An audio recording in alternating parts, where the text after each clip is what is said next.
As the glittering lights of the chandelier caught the edge of a single tear on her cheek, Emma stood in the center of Victor's extravagant ballroom, her heart pounding so loudly it seemed to echo against the gilded walls. Moments earlier, the lush gardens of his estate had been alive with laughter and music, the kind of carefree delight she imagined could only exist in a world of wealth and power. But have you ever felt utterly invisible in a room packed with people? That was how Emma felt.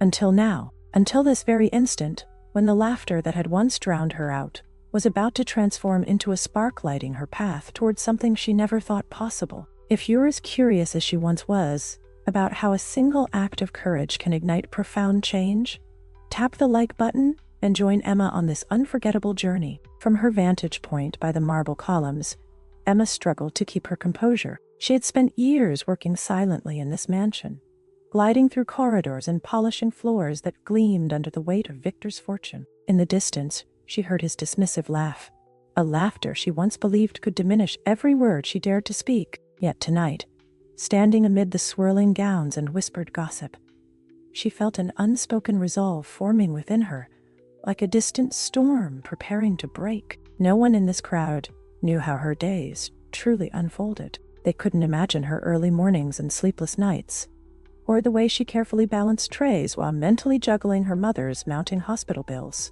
After finishing her duties at the estate, she would hurry to her second job, a cramped diner where the air smelled of burnt coffee and exhaustion. Then, on nights she could manage, she slipped into a small, poorly lit classroom for her college courses. Like so many who believed in a better tomorrow, Emma clung to the hope that an education might pave the way to a life beyond the shadows of servitude. She'd read somewhere that nearly 60% of low-income students struggled under the weight of work and classes, sometimes sacrificing their dreams just to survive. Now, she was living that statistic every moment of every day.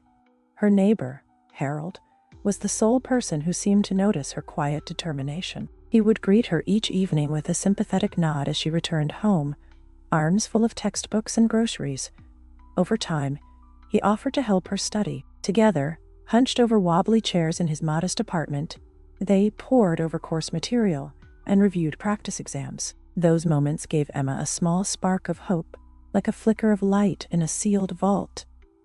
Harold's belief in her was a precious gift, and one that Victor could never provide. It was this quiet encouragement that fueled her unspoken ambition, a desire to become more than the label Maid allowed. But while Harold taught her about history and algebra, Victor seemed consumed by his own illusions of grandeur. Emma had overheard hushed conversations in the estate's long, echoing halls, murmurs of a failing business, of pressing financial obligations that were eroding his wealth from within him. Yet every lavish party, every chandelier sparkling overhead, every catered dish that cost more than Emma earned in a week served as Victor's way of insisting he was untouchable. To anyone outside these golden walls, he appeared an invincible millionaire who held others' livelihoods in the palm of his hand. Emma had seen glimpses of truth beneath his expensive suits, though sometimes, when he thought no one was watching, the strain would crease his forehead, as if the entire empire he'd built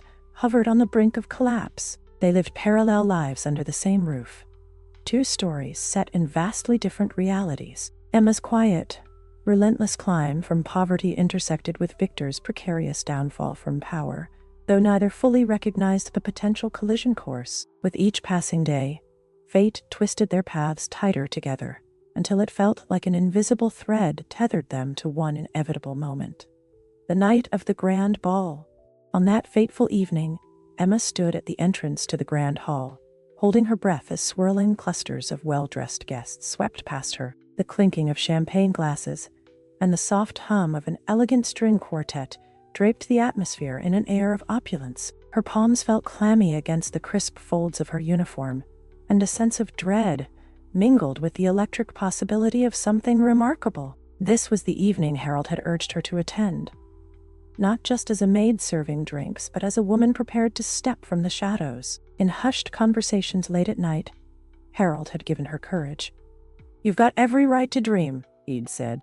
"Don't let anyone, not even a millionaire, rob you of that." Emma scanned the room, searching for Victor. She felt a steady, fluttering pulse in her chest, an infusion of resolve she hardly recognized in herself. Tonight, she wouldn't merely occupy the background. Tonight, she would speak. A recent memory replayed in her mind. Harold had asked her, "Have you ever considered that hope doesn't come from money, but from believing in yourself?" She'd been startled by the statement. All her life, she'd been told she had no choice but to remain in her corner, silent and accommodating. Now, on this night of glitter and grandeur, she was prepared to break those expectations. Victor, in the midst of greeting his affluent guests, hardly noticed Emma weaving through the crowd. She could see the tension etched on his features, though he hid it well behind a polished smile. He bragged about tonight's festivities, determined to bury any rumor of financial distress beneath layers of caviar and champagne. Emma wondered how many of these guests recognized the crumbling foundation behind the mansion's facades. Perhaps most didn't care. They wore wealth like armor against empathy, content to bask in each other's reflected status. Still, Emma felt an odd pang of sympathy for Victor. He was trapped too, though in a prison of arrogance, forcibly maintaining illusions that no longer matched reality. But sympathy didn't erase the wounds of his mockery, the unkind words he'd launched at Emma whenever her presence reminded him of the chasm between them. She remembered him once jeering, "Go chase your little dreams, if you can afford them." She never forgot the sting, nor the look of disdain in his eyes, when she dared to meet his gaze. As the orchestra struck up a graceful waltz, Emma recognized her moment. Moving with intentional calm, she navigated past a group of laughing socialites. Their expensive perfume filled her lungs, momentarily disorienting her. She clenched her fists and pressed forward. Each step felt like an act of rebellion. The swirl of skirts brushed against her ankles, a reminder of how she'd always hovered at the edge of these gatherings, neither fully seen nor truly acknowledged. Her plan wasn't complicated, but it was bold. With carefully chosen words, she began striking up small conversations. A nudge here, a whispered remark there about business rumors floating around Victor's empire. Disbelief rippled among a few guests. They'd never questioned the source of Victor's wealth. They certainly hadn't expected it might be crumbling. Nervous glances passed around, and curiosity replaced merriment. Emma sensed a shift. Like the hush that falls when distant thunder signals a coming storm, she paused by an ornate pedestal topped with an ice sculpture, a glistening emblem of extravagance. Under the pale reflection, she gathered her courage once more, recalling the endless nights she'd spent studying, hoping for a better life. For a split second, her mind traveled to her sick mother, who needed treatments they could barely afford. This confrontation wasn't just for Emma's dignity.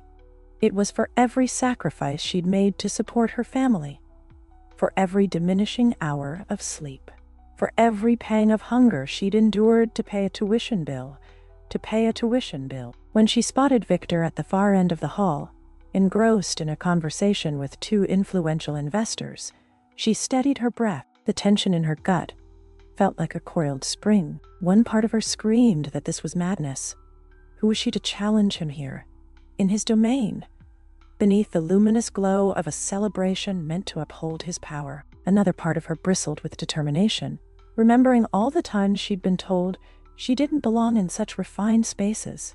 She stepped forward, quiet yet resolute. Guests began to part around her, drawn by the intensity in her eyes. By the time she reached Victor, a small circle had formed, as though the invisible barrier that separated them had dissolved, inviting the world to witness an unthinkable face-off between servant and master. Emma's pulse drummed in her ears.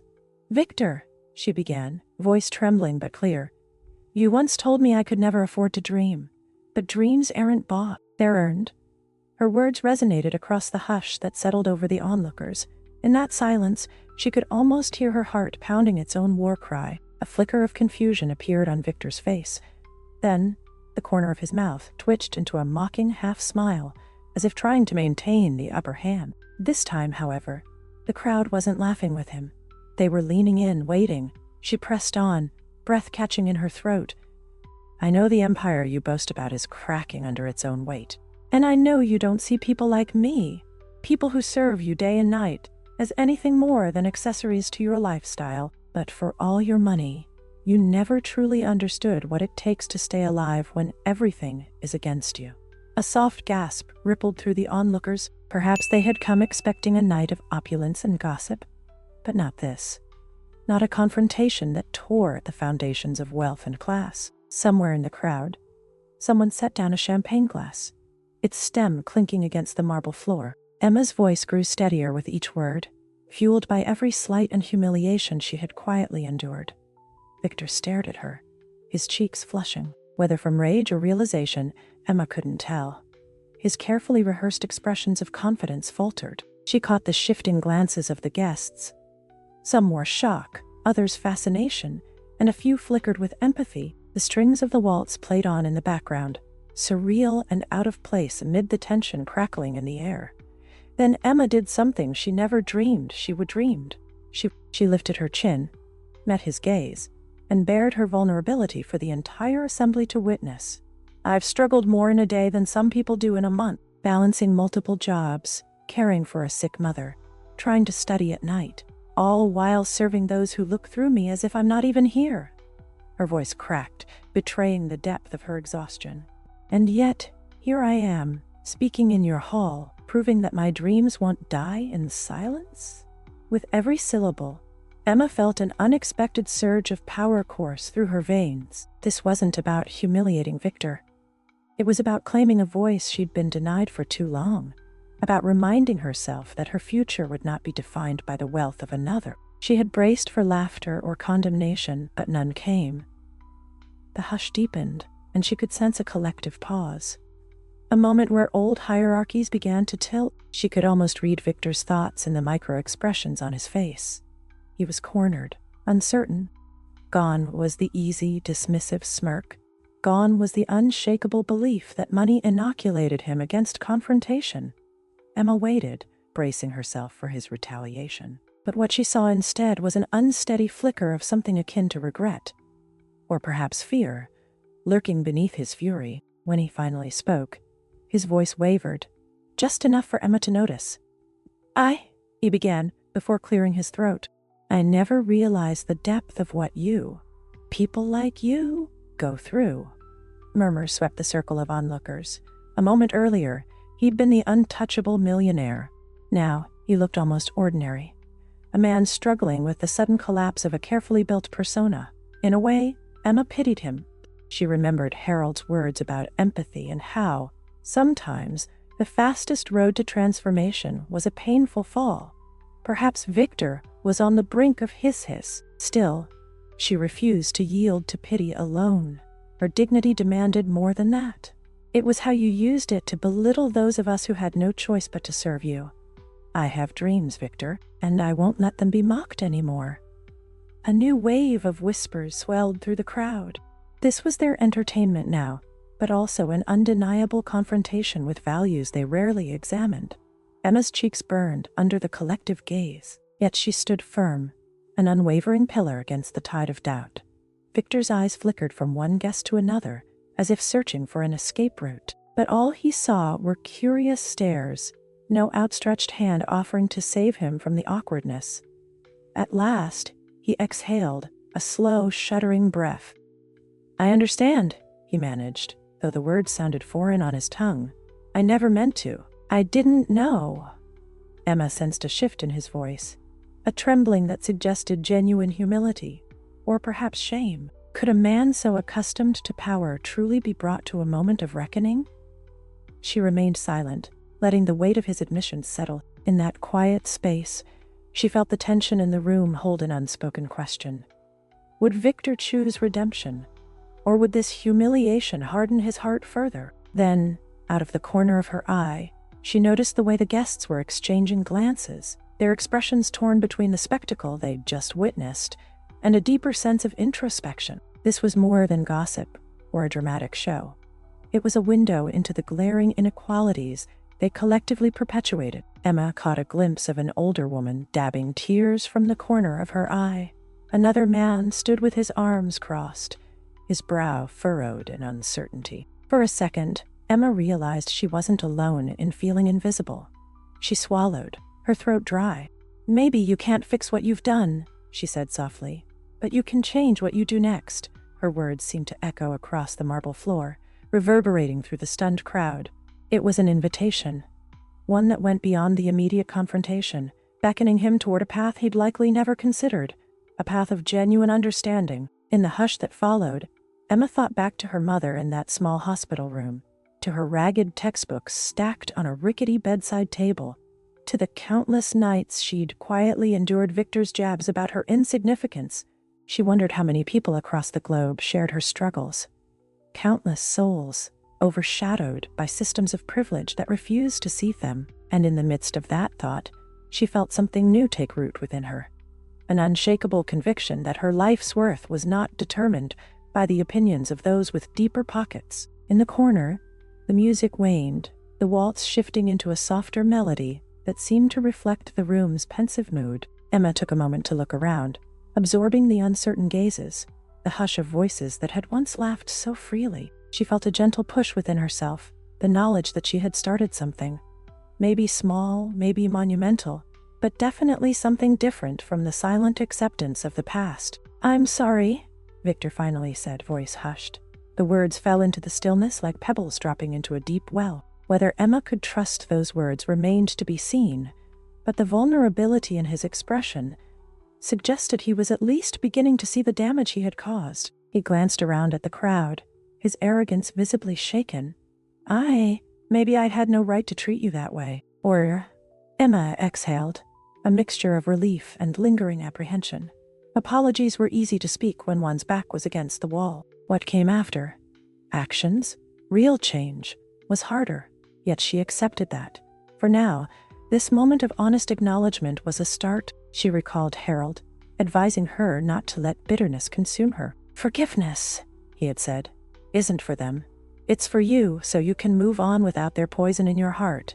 Clearing her throat, she turned to address the onlookers who had watched this personal reckoning unfold. Change doesn't come from hiding behind lavish parties or mocking someone's hopes. It begins in these small moments of courage, when we decide enough is enough. She paused, letting her gaze drift from one face to another, noticing how each person seemed caught somewhere between fascination and self-examination. "If my story resonates with you," she said, voice trembling with raw emotion, "then I hope you'll remember that no one's dreams should be dismissed. Not yours, not mine." Her words lingered in the stagnant air. A handful of guests nodded, others seemed lost in thought, and for a short, vulnerable moment, the differences of class and status faded. They were simply human beings, bearing witness to a truth that often went unspoken. Through her third-person awareness, her sense of how she fit into this scene, Emma felt that her vantage point was still limited by her experiences, but she also sensed a broader significance. She was no longer just a maid in the corner, but a catalyst for something bigger. Victor stood there, silence draping him as thoroughly as his tailored suit. Emma noticed how the lines on his face seemed deeper now, as if the weight of realization had etched itself overnight. She had no idea what tomorrow held for him. Perhaps this confrontation would prompt a re-evaluation of his entire life.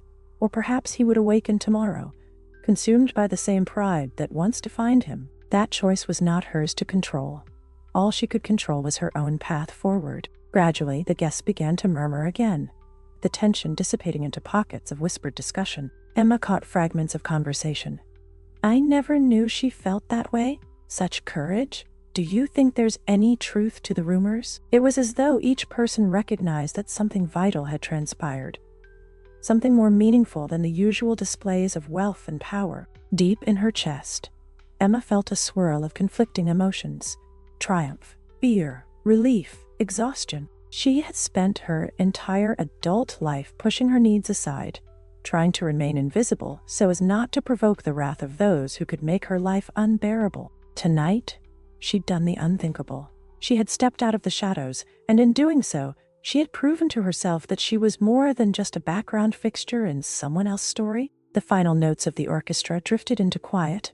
Emma glanced at Victor one last time. He still looked shaken, his posture rigid, as if he might vanish into the floor if he dared to move. She offered him a nod. Neither forgiveness nor condemnation, simply an acknowledgement that the seeds of change had been planted. Whether those seeds would sprout was uncertain. Then, summoning the last of her courage, Emma turned away and started toward the wide double doors at the edge of the ballroom. In her wake, the tension lessened. An undercurrent of reflection seemed to follow her, as if she had carried the ball of tension away from the center of the room. By the time she reached the corridor, she found herself exhaling a breath she hadn't realized she'd been holding. Her footsteps echoed against the polished floors, and for a moment she marveled at how even the environment felt different after her declaration. Stepping out into the crisp night air, Emma glanced up at the star-filled sky. The gentle breeze ruffled the edges of her uniform, carrying away the lingering echoes of the confrontation. She thought of her mother, peacefully asleep in a hospital bed on the other side of town, and silently vowed to continue fighting for both of them, fighting for a future built on her own ambitions and not stifled by someone else's dismissive laughter. There, by the ornate fountain at the edge of the estate's manicured lawns, she paused to reflect on what had just happened. Could that single moment of defiance truly reshape her destiny? For so long, she'd believed that change was a distant glimmer, a future that might never arrive. Now, she recognized that transformation could begin in an instant, often in the most unexpected place, the center of someone else's grand spectacle. Glancing back at the towering mansion, she felt neither regret nor fear. Instead, she felt a sense of possibility, an awareness that she still had obstacles to overcome: finances, her mother's health, her coursework, and a lifetime of society's assumptions. But within her now was a clarity that could not be unlearned. She had a voice, and that voice had power. If this story has resonated with you, if you've ever felt your dreams shrinking under the weight of someone else's doubt, remember Emma's bold stand tonight. Change, even in the face of overwhelming odds, can begin with a single act of courage. Whether that means speaking your truth to someone who thinks you don't matter, or taking a step toward a goal you never believed you could achieve. Let Emma's journey be a reminder that your voice, too, holds weight. So before you go, tap that like button if you believe in the power of defiance, of resilience, and of hope. If you felt invisible and yearn to be seen, or simply long to see others recognized, consider how you can embrace small acts of bravery in your own life. Because sometimes it's not grand fortunes or towering mansions that define who we are, but the moments when we choose to break our silence and stand tall in the face of uncertainty. And as Emma walked away from Victor's estate, her footsteps illuminated by the faint glow of garden lanterns, she carried within her a spark that she vowed would only grow brighter.